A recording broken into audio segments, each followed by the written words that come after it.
9 novembre 1989, le destin de l'Allemagne bascule.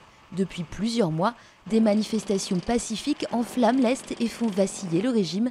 Les citoyens de la RDA communiste demandent plus de liberté, notamment celle de voyager librement à l'étranger.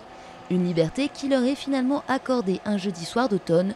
Les médias relaient l'information et les Allemands de l'Est se regroupent au point de passage. C'est Harald Jäger, à l'époque garde-frontière, qui donne le premier l'ordre d'ouvrir les barrières sous la pression de la foule.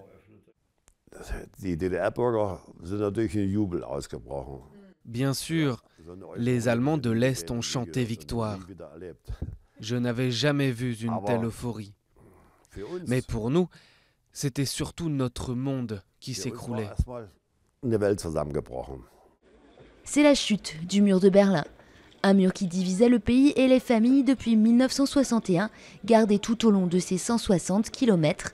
136 personnes y ont perdu la vie en essayant de le franchir. Pendant le week-end, ils seront 3 millions à visiter l'Allemagne de l'Ouest. Peu après, c'est la réouverture de la porte de Brandebourg et la République démocratique allemande élit pour la dernière fois son gouvernement. L'ouverture de la porte de Brandebourg démontre à tous que nous avons les meilleures intentions possibles pour favoriser les contacts humains. Prenez-la comme une preuve de la bonne volonté de mon gouvernement au service d'un projet humaniste. Un gouvernement qui ne restera que quelques mois au pouvoir. La chute du mur a précipité l'écroulement du communisme de Berlin à Moscou.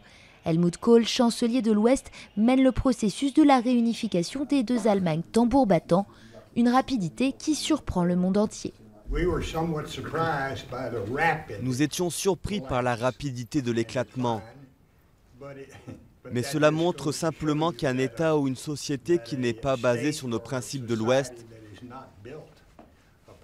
n'a pas le soutien de la population, ne peut pas s'attendre à être un État puissant.